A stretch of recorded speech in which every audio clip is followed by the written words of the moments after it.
Good morning to each and every one of you. Uh, Merry Christmas. We are in the middle of the Christmas season today, December the 15th. And it's been quite a while since I've spoken with my English listeners and French listeners through these YouTube mini videos. But it's good to be back with you. And you know, I just was thinking, because of our food bank that we have in our church, I was thinking of all the different people that come to that. And this week excuse me, we had a luncheon with them, and I was thinking how many are from other countries and countries that don't really celebrate Christmas. And so I thought it would be good to just take a few minutes and talk about the meaning of Christmas. What's the base of it? What's the origin? And what type of importance can it or should it have in our lives? And so, and really, the very first thought that came to mind in trying to describe Christmas was Christmas is essentially a love story, not in a not in kind of a cutesy or sugary, romantic, but it is a love story, and it's a love story between God and us, His creation, His created people. And that's what I see. That's what strikes me. If we just think about God, uh, it's pretty clear. Most people see God as either being irrelevant, non-existent, maybe, or at, far away.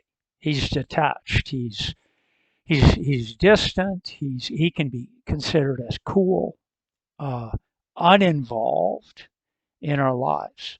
And part of that is because most people recognize that when they say God, they think, especially people of a Christian background, think, well, God is in heaven.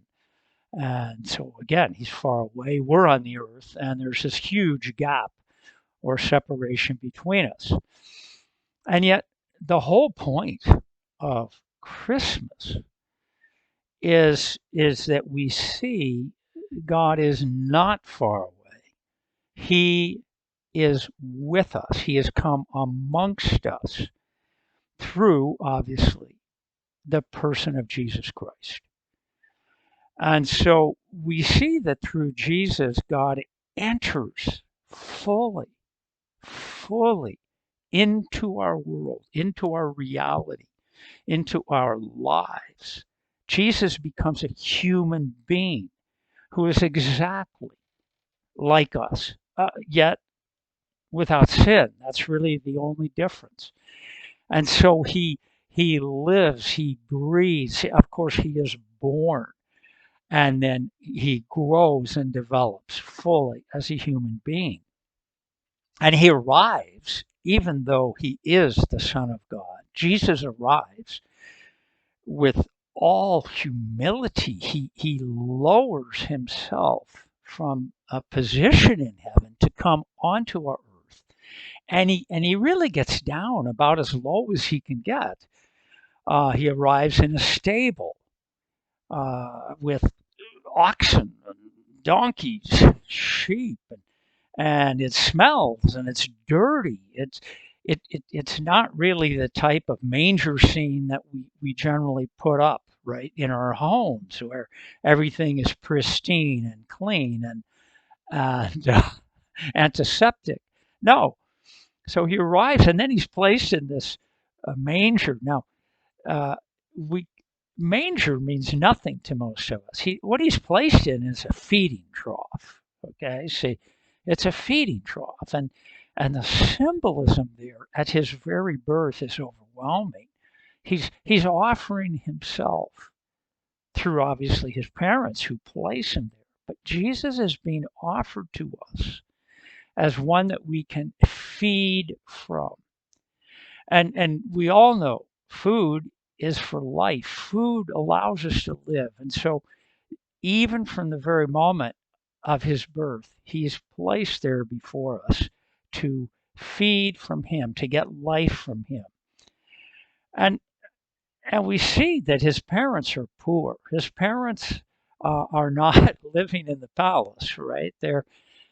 And so once again, Jesus, from his birth and throughout his whole life, he lives a simple life. He lives in poverty. He lives without pretension.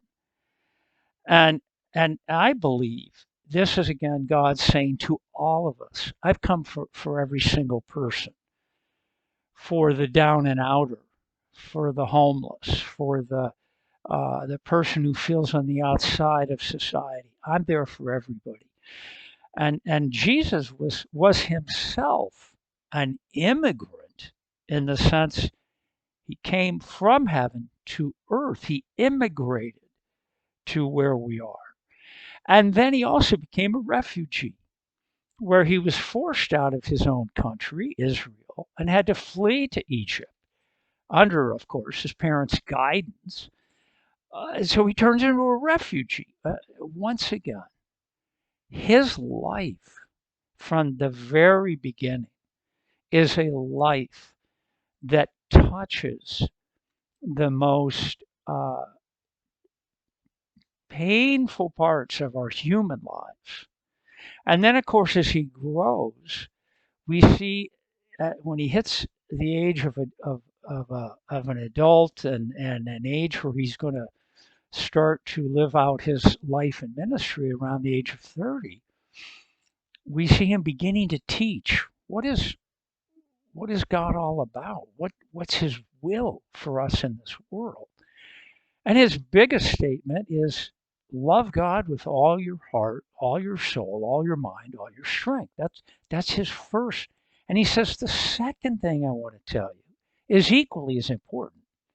Love people as you love yourself. These words turn the world upside down.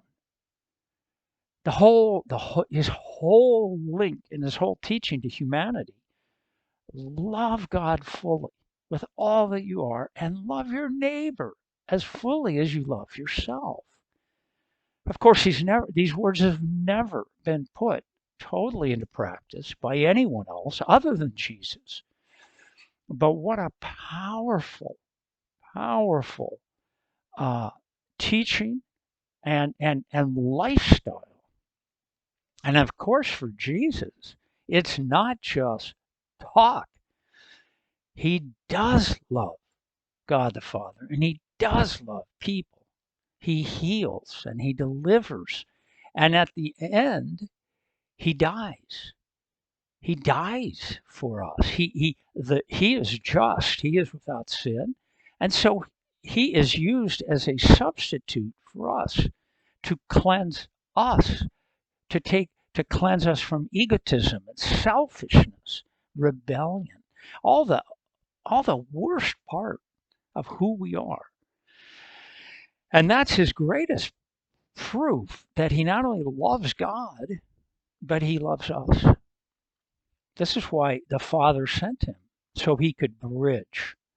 So this is hidden at the moment of his birth. All of this is not known, but it comes out in his name. He is named Jesus. In Hebrew, Yeshua, which means Savior.